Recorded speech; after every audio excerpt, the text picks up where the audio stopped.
sitting with Quentin Moore, founder and CEO of Vision Motors. Quentin, tell the people about yourself.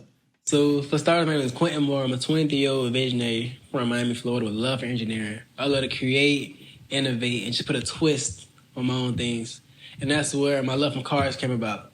From working on my own cars, I just knew I could put a twist on and make it my own and make my very own car. So that's what Vision came along. Now that we know who you are, explain to us what Vision is. Vision is a company that started because I wanted to be the first African-American to start a car batch company, but it's deeper than that. Vision is all about turning your dreams to reality, chasing your dreams, and pursuing what you want to be in life, not society tells you to be. I look at a lot of people before me, like Rick Ross, Lynn, Nav, and other people in the car game, because they just doing what they got to do right now. Like, they really own their stuff right now.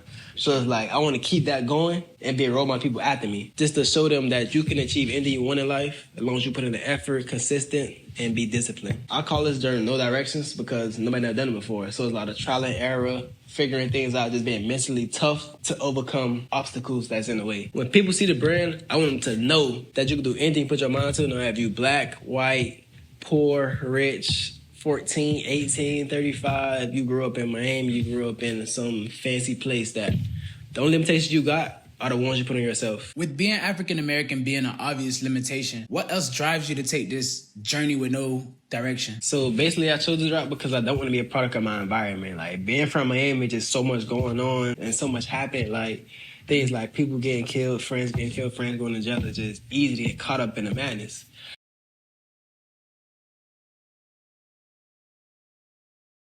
But outside of that is also seeing family members taking a traditional route, getting a 9-to-5, going to college, all things like that, just to hate a job that they work at, just to provide for their family in hopes of getting what we could pay vacation. So it's like, that's not something I want for myself, so that's why I chose this route. So I see you've been doing a great job at, not becoming a product of your environment and, overcoming all the obstacles you have to overcome. So can you run us through the whole journey so far from the jump? Okay, so I'm going to start from the beginning. I went to college out of state for 2 years pre-COVID in hopes to get an engineering degree. While I was out of state, I ended up buying a 968 El Camino in a storage unit to work out of. I would work on the build after classes, on weekends. At some point, I hit a wall and I needed help. So I took the car to my uncle's house about an hour and a half away, and I went there every weekend while in school from Friday to Sunday. There, I learned wiring, welding, body work, and some paint. But after a while, I wanted to have the car back closer to me, so I bought another storage unit to finish the car. But that didn't last long due to COVID. Once COVID closed down my school, I shipped my car back home, ended up building a paint booth in my backyard to repaint the car for better results. But once that was done, there was always an issue of trying to work under a tent due to Miami's bipolar weather, getting wet, bugs, and just losing tools in the dirt. So I decided to build my own shop. This consisted of doing my research, building sketches, and then from there, I cleaned up the backyard, poured concrete, and started the hiring process. This process really taught me precision and accuracy, because one thing messed up is going to lead to everything being messed up. Once the frame process was done, it was time to lay the roof. And with roof, I laid the boards, shingles, tar paper, and everything else needed to get a leak-proof seal. Once the roof was done, the last thing that was needed was putting up the sidings, the doors, and all electrical work.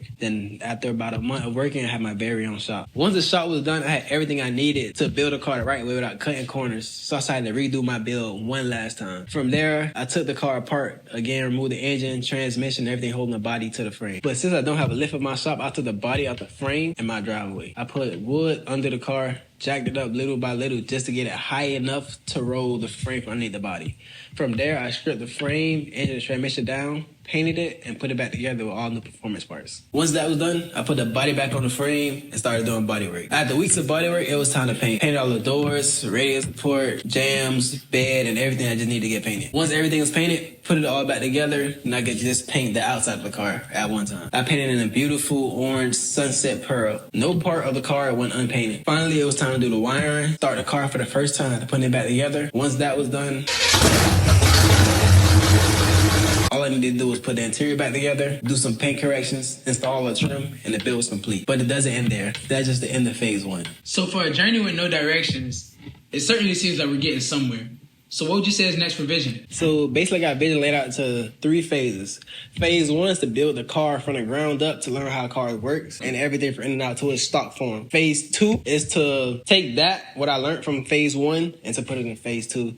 So phase 2 is all about building that ultimate driver's experience to build a better car. So phase 2, I will only be using existing cars' body and frame but all my own custom interior, software, features, and everything like that.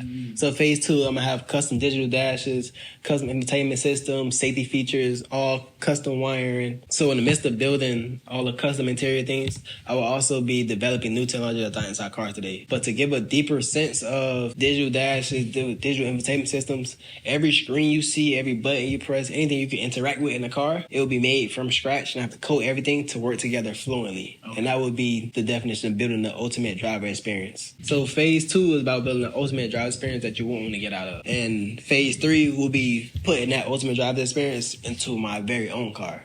So in phase 3, I was building a custom body, frame, engine to get everything to work together with everything from phase 2. Phase 3 will have heavy emphasis on craftsmanship, durability, and drivability to complete that overall vision and experience. But with that being said, I will turn my dreams to reality, and you can too.